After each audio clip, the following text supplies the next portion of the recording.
Hello friends, स्मार्टो systems की GST series में आपका स्वागत है। पिछले सेशन में हमने देखा था किस प्रकार से हमने बेसिक एंट्रीज को वर्कआउट किया था जो अकाउंट से रिलेटेड थी जीएसटी में। जैसे हमने कैपिटल को कैसे इन्वेस्ट किया, बैंक बैलेंस किस प्रकार से दिखाया और इम्पोर्टेड एंट्रीज, परचेज की एंट्रीज और सेल्स की एंट्रीज को भी हमने पिछले सेशन में किया। हमने देखा कि अगर परचेज लोकल हो तो किस प्रकार से एंटर कर सकते हैं और परचेज अगर इंटरस्टेट हो अर्थात राज्य से बाहर की हो तो किस प्रकार से आप एंटर कर सकते हैं उस परचेज को। इसी तरह से हमने सेल्स की भी दोनों तरह की एंट्रीज देखी, लोकल और इंटरस्टेट अर्थात इंट्रा और इंटरस्टेट सेल्स को हमने भी देखा, दोनों एंट्रीज को एंटर करके। इस सेशन में हम बात करने वाले हैं टैक्सेस किस प्रकार से आप देख सकते हैं जीएसटी में टैली के साथ, और साथ ही किस प्रकार से आप पेमेंट जो है वो गवर्नमेंट को पे कर सकते हैं जो ड्यू रहती है। अब यहाँ पे अगर आप कैलकुलेशन पॉइंट से देखें तो मैंने मोटा मोटा जो हिसाब है यहाँ पे रिप्रेजेंट किया है। यदि आप देखें तो 5400 रुपये आपको सेल से प्राप्त हुए हैं जीएसटी में सीजीएसटी के रूप में, और 4500 रुपये आपने पहले से पे कर रखे हैं परचेज करते हुए। तो बीच का जो डिफरेंस है 900 रुपये आपको पे करना है गवर्नमेंट को। इसी तरह से आपके पास एसजीएसटी में 5400 रुपये प्राप्त हुए सेल करते हुए, और एसजीएसटी में परचेज करते हुए आपके पास जो आपने पे किया था वो 4500 रुपये थे, तो 900 इसका डिफरेंस भी आपको पे करना है। इसी तरह से आईजीएसटी है, इसमें आपके पास 9000 रुपये आपने पे किए थे जब आपने परचेज किया था, और 11700 रुपये आपने प्राप्त किए थे जब आपने सेल्स किया था। तो दोनों का डिफरेंस 2300 रुपये है, ये भी आपको पे करना है गवर्नमेंट को क्योंकि आपके पास एक्स्ट्रा टैक्स पड़ा है। तो अब यदि बात करें तो इन सब का टोटल 4500 रुपये मुझे गवर्नमेंट को पे करना है। ये छोटा सा टैक्स कैलकुलेशन है जो यहाँ पे हमने एक इस चार्ट के द्वारा दिखाया हुआ है। मैं आपको ये भी बता दूं कि आपके पास टैक्स की इंटरनल एडजस्टमेंट भी होती है। ये जानकारी हम पिछले वीडियोस में ले चुके हैं, लेकिन फिर भी मैं समझाने के लिए यहाँ पे आपको, यदि ये वीडियो आप डायरेक्ट देख रहे हैं तो यहाँ पे आपको पता होना चाहिए कि किस प्रकार से आप सीजीएसटी, एसजीएसटी और आईजीएसटी के एडजस्टमेंट भी ले सकते हैं। तो नीचे दी गई 3 लाइनें बड़ी इंपॉर्टेंट है। सबसे पहले सीजीएसटी का यदि इनपुट टैक्स क्रेडिट आपको प्राप्त करना है तो सबसे पहले उसे सीजीएसटी से एडजस्ट किया जाता है और फिर आईजीएसटी से। इसी तरह से यदि आपको एसजीएसटी का इनपुट टैक्स क्रेडिट प्राप्त करना है तो आपको पहले उसे एसजीएसटी से एडजस्ट करना होता है, और यदि कोई अमाउंट बचती है तो उसे आप आईजीएसटी से भी एडजस्ट कर सकते हैं। और इसी तरह से आईजीएसटी यदि आप एडजस्ट करना चाहते हैं, उस पर इनपुट टैक्स क्रेडिट चाहते हैं, सबसे पहले यह दिए गए आईजीएसटी से एडजस्ट किया जाएगा, फिर सीजीएसटी से और फिर एसजीएसटी से। तो इस प्रकार आप इन तीनों का एडजस्टमेंट ले सकते हैं। ध्यान रखिएगा कभी भी सीजीएसटी जो है एसजीएसटी से एडजस्ट नहीं होगा, और ना ही एसजीएसटी जो है वो सीजीएसटी से एडजस्ट होगा। बाकी सभी टैक्सेस आपस में एडजस्ट हो रहे हैं यहाँ पे, यदि आप ध्यान दें तो बड़ा इंपॉर्टेंट पॉइंट है। सीजीएसटी को एसजीएसटी से एडजस्ट नहीं करना है, ना ही एसजीएसटी को सीजीएसटी से एडजस्ट करना है, और बाकी जो टैक्स है एडजस्टमेंट वो हो सकती हैं। तो आइए देखते हैं, हम अपने वीडियो में चलते हैं। अब ये जो एग्जाम्पल है इसमें तो हमारे पास पहले से ही यहाँ पे जो टैक्स पेड है और जो हमने टैक्स लिया है सेल्स में, उन दोनों में डिफरेंस 900 रुपये का है। सीजीएसटी में, एसजीएसटी में 900 का है, आईजीएसटी में 2700 रुपये का है, 2700 का। टोटल टैक्स 4500 रुपये का हमारे पास खड़ा हुआ है यहाँ पे। अब हम देखेंगे टैली में इसको किस प्रकार से एंटर कर सकते हैं, और साथ ही देखेंगे किस प्रकार से टैक्स की रिपोर्ट्स देखी जा सकती हैं। अब यहाँ पे सबसे पहले हम बात करते हैं किस प्रकार से बेसिक इन्फॉर्मेशन आप ले सकते हैं रिगार्डिंग एंट्रीज। तो यहाँ पे मैं डिस्प्ले पे आ जाता हूँ, गेटवे ऑफ टैली में डिस्प्ले पे आप आ जाएं, और यहाँ से डे बुक में यहाँ से चुन लेता हूँ। डे बुक में आप यदि अभी देखिए 1 तारीख है तो 1 जुलाई के हिसाब से एंट्रीज दिखा रहा है। अगर मैं यहाँ पीरियड ले लूँ 1/7 से 2/7 का, ऑटोमेटिकली एडजस्ट हो जाएगा, दिखा देगा आपको। तो अभी चारों एंट्रीज आपको दिखाई दे गई हैं, 2 जिसमें सेल्स की है, 2 परचेज की है। यदि मैं यहाँ पे डिटेल्ड पे क्लिक कर दूँ, ऊपर की तरफ बटन गया है, डिटेल पे क्लिक करते ही आपके पास पूरी डिटेल खुल जाएगी। सबसे पहले यहाँ पे ड्रोन कंप्यूटर अम्बाला का एक सेल्स का बिल दिखाया गया है, इंट्रा स्टेट बिल है तो इंट्रा दिखाया गया है, सीजीएसटी एसजीएसटी चार्ज हुआ है। एक हमारे पास क्रिएटिव कंप्यूटर अम्बाला का इंट्रा स्टेट परचेज दिखाया गया है, सीजीएसटी एसजीएसटी चार्ज हुआ है। सीटे कंप्यूटर लुधियाना पंजाब का परचेज है, इंटरस्टेट है, आईजीएसटी चार्ज हुआ है। और डीपल कंप्यूटर राजपुरा है, सेल्स इंटरस्टेट है तो पंजाब आउटसाइड है, आईजीएसटी चार्ज हुआ है। तो यहाँ पे बेसिक इन्फॉर्मेशन आपके पास पूरी दिखाई गई है। अब हम यहाँ बात करते हैं सबसे इंपॉर्टेंट एस्पेक्ट स्टैट्यूटरी रिपोर्ट्स की। यहाँ से आप जीएसटी का पूरा स्टेटस देख सकते हैं इस समय क्या है। मैं यहाँ एंटर कर देता हूँ। स्टैट्यूटरी रिपोर्ट्स में आप जीएसटी को सिलेक्ट कर लीजिए। आपके पास दो ऑप्शन यहाँ पे हैं, जीएसटीआर 1 और जीएसटीआर 2। जीएसटीआर 1 का अर्थ है आपने जो भी सेल्स की हैं उनके ऊपर जो भी आपकी टैक्स लायबिलिटीज़ हैं वो यहाँ शो की जाएंगी। मैं क्लिक करके खोल लेता हूँ। इन सब टर्म्स को मैं पिछले सेशंस में डिफाइन कर चुका हूँ। B2B क्या है, B2C क्या है, B2C स्मॉल क्या है, इन सब चीज़ों को हम लोग डिफाइन कर चुके हैं। अगर आप इनके बारे में ज़्यादा जानना चाहते हैं तो हमारे पहले वीडियोज़ आप देख सकते हैं। अब यहाँ पे मैं फिर भी यहाँ ब्रीफ इन्फॉर्मेशन देता रहूँगा आपको हर एक चीज़ की। तो यहाँ पे B2B का मतलब है कि बायर टू बायर इनवॉइस जो जनरेट किया गया है, दो हमने यहाँ पे बिल काटे हैं सेल्स के। तो ध्यान रखिएगा, जीएसटीआर 1 जो है वो टोटल सेल्स की समरी की जानकारी देता है। इसमें परचेज के बिल नहीं इंक्लूड किए जाते। आप ऊपर दे सकते हैं GSTR 1। Total number of voucher जो हैं वो 4 हैं और अभी रिटर्न्स में जो इंक्लूड किए गए हैं 2 हैं। ऐसा क्यों है ये भी देख लेते हैं। हम इन दोनों को एंटर करेंगे तो आप देखेंगे 2 सेल्स के इंक्लूड किए गए हैं, क्योंकि मैंने बताया आपको यहाँ पे केवल सेल्स ही इंक्लूड की जाती है। जो नोट रेलिवेंट है वो कौन से हैं, वो नोट जीएसटीआर 1 ट्रांजैक्शन है, अर्थात जो परचेज के हैं। तो ध्यान रखिएगा, जो आपके सेल्स के वाउचर है वो यहाँ पे इंक्लूड किए जाएंगे, परचेज के वाउचर इंक्लूड नहीं किए जाएंगे। हम अभी देखेंगे परचेज के वाउचर जो है जीएसटीआर 2 में दिखाए जाएंगे, वो भी हम देखेंगे थोड़ी देर में। अब यहाँ पे B2B इन्वॉइसेस यहाँ दिखाए गए हैं। मैं एंटर करूँगा तो इनकी डिटेल आ जाएगी। वही डिटेल है जो मैंने अभी डे बुक में आपको दिखाई है। एंटर करके आप एंट्रीज पे भी जा सकते हैं। मैं एस्केप करके वापस आ जाता हूँ। यहाँ पे आपको टैक्स की इन्फॉर्मेशन भी दिखाई गई है। यदि आप देखें तो ड्रोन कंप्यूटर अम्बाला हरियाणा ने जो उसका जीएसटी नंबर है उसका डिटेल है, वाउचर टाइप दिखाया गया है। 60,000 का जो माल है टैक्सेबल वैल्यू ये दिखाई गई है, क्योंकि अम्बाला की सेल थी तो 5400 सीजीएसटी लगा है और 5400 ही एसजीएसटी लगा है। टोटल अमाउंट 10,800 है और इनवॉइस अमाउंट ये दिखाई गई है। 2/7 को एक बिल और काटा गया है। वो जो काटा गया है वो 65,000 रुपये टैक्सेबल वैल्यू का है। उसमें क्योंकि पंजाब का बिल है तो इस पे आईजीएसटी चार्ज हुआ है 11,700 और टोटल यहाँ पे दिखाया गया है 76,700। टोटल बिलिंग अमाउंट जो इनवॉइस अमाउंट है वो है। नीचे आपके पास पूरी सेंट्रल जो टैक्स है उसकी अमाउंट, सेल्स टैक्स की अमाउंट और टोटल टैक्स अमाउंट कितनी है, इन सब की इन्फॉर्मेशन यहाँ पूरी तरह से दी गई है। आईजीएसटी की इन्फॉर्मेशन भी यहाँ पे पहले दी गई है। मैं यहाँ से स्किप करके बाहर आ जाता हूँ।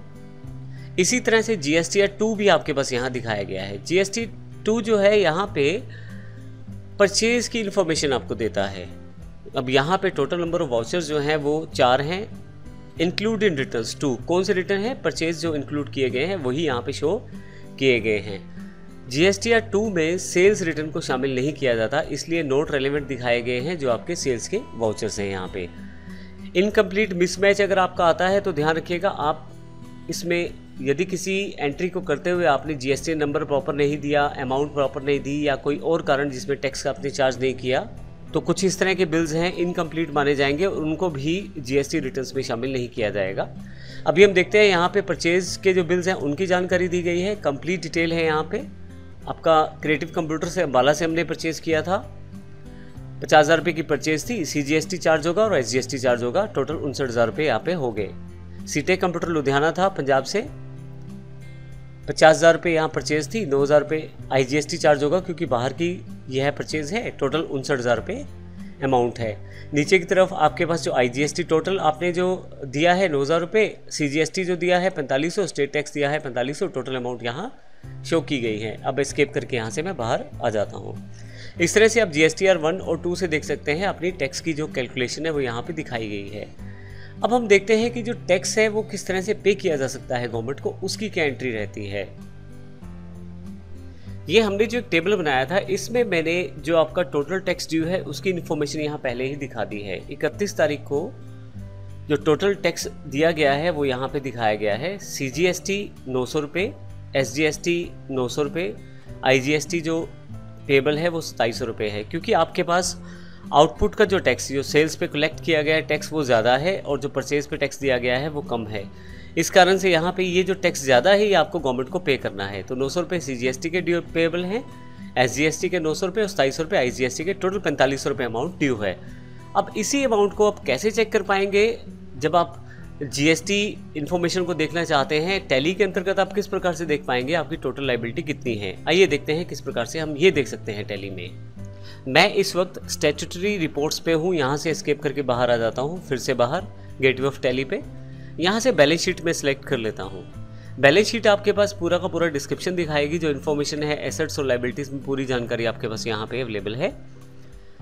मुझे यहाँ देखना है कि मुझे कितना टैक्स देना है। तो करंट लायबिलिटीज़ में अगर मैं चला जाऊँ तो यहाँ पे ड्यूटीज़ एंड टैक्सेस के बॉक्स में मुझे टैक्स की इन्फॉर्मेशन दिखाई गई है। 4500 रुपये मेरा जो टैक्स है वो बकाया है। मैं एंटर करके उसकी फर्दर डिटेल भी देख सकता हूँ।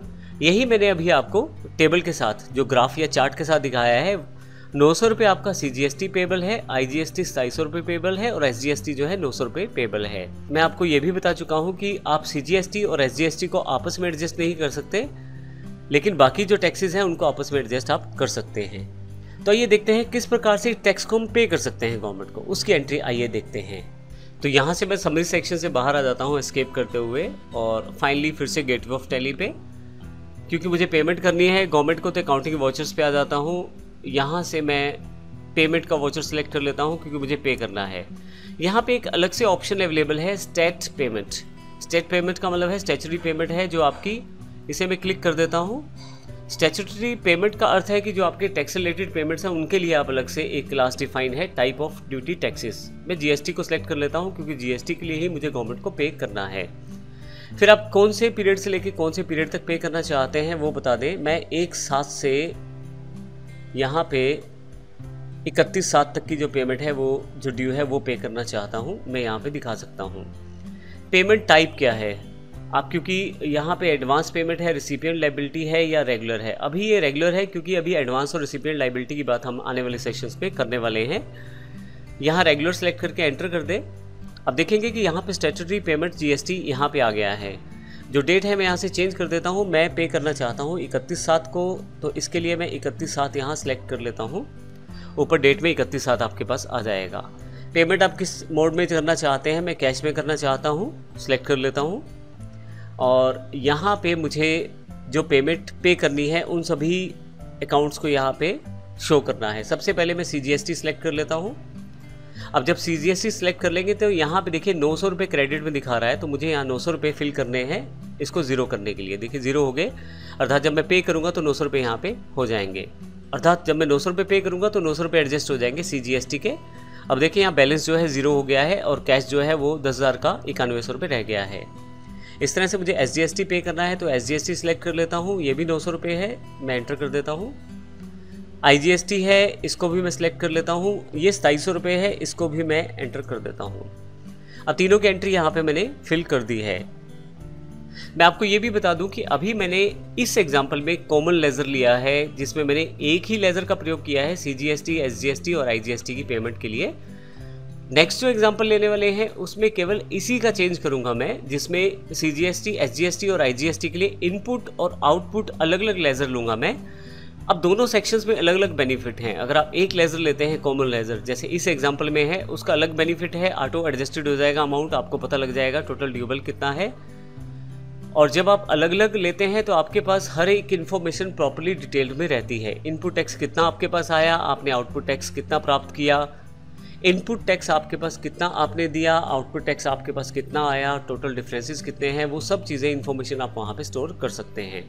अभी ये बिल्कुल सिंपल एग्जांपल था तो मैंने इसको सिंपल ही रिप्रेजेंट किया है। अब यहाँ पे मैं एंटर कर लेता हूँ, नीचे की तरफ प्रोवाइड GST डिटेल्स यस कर देता हूँ। यहाँ पेमेंट मैं किस मोड से करना चाहता हूँ, मैं कैश मोड में करना चाहता हूँ। जो बैंक वगैरह के इन्फॉर्मेशन अगर आप देना चाहें तो दे सकते हैं। पेमेंट डेट, नरेशन में खाली छोड़ देता हूँ। फाइनली यहाँ से मुझे यस करना है। जैसे यस करूँगा मेरी यहाँ पे पेमेंट स्टैट्यूटरी हो जाएगी, जो स्टैट्यूटरी GST के लिए पेमेंट मैंने की है। एस्केप करके बाहर आ जाता हूँ। अब यदि मैं बैलेंस शीट पे जाऊँ, जहाँ मैंने अपनी लाइबिलिटीज़ देखी थी, तो करंट लाइबिलिटीज़ पे दोबारा जाता हूँ। ड्यूटीज़ एंड टैक्सेस में मुझे कुछ भी अब पे नहीं करना है, ये मुझे यहाँ पे रिफ्लेक्ट किया जा रहा है। तो इस तरह से मैंने उस पूरा का पूरा पेमेंट जो है वो पे कर दिया है। तो इस तरह से हमने इस पूरे एग्जाम्पल में उन सभी बेसिक्स बातों को सीखा है जो GST इम्प्लीमेंटेशन में ज़रूरी हैं। किस प्रकार से हमें परचेज अकाउंट्स क्रिएट करने हैं, किस प्रकार से सेल्स अकाउंट क्रिएट करने हैं, कहाँ हमें GST का रेट डिसाइड करना है, उसके पश्चात हमें किस प्रकार से अकाउंट्स में दिए गए ड्यू पेमेंट को जो GST के रिगार्डिंग है उसको पे करना है। इन सभी चीज़ों की इन्फॉर्मेशन हमने यहाँ ली है। आने वाले सेशंस में हम इन्हीं एग्जांपल्स को थोड़ा सा एडवांस करते चले जाएंगे। जैसे सर्विस सेक्टर या सर्विस इंडस्ट्री के लिए अगर आपको अकाउंट्स बनाने हैं तो वो किस प्रकार बना पाएंगे आप, या यदि आप परचेज़ किसी ऐसे व्यक्ति से करते हैं जो रजिस्टर्ड डीलर ही नहीं है तो यूआईडी डीलर है, उससे किस प्रकार से आप परचेज़ को एडजस्ट कर पाएंगे। और इसी तरह से आप यदि ये जो मैंने कॉमन लेजर बनाया है और इसको अगले एग्जांपल में 2 अकाउंट से रिप्रेजेंट करूंगा, इनपुट और आउटपुट के साथ, जिसमें हर एक के लिए मैंने 2 अकाउंट्स क्रिएट कर लिए हैं, इनपुट CGST और आउटपुट CGST, इनपुट SGST और आउटपुट SGST। इन सब को हम आने वाले सेशंस में देखेंगे। धन्यवाद।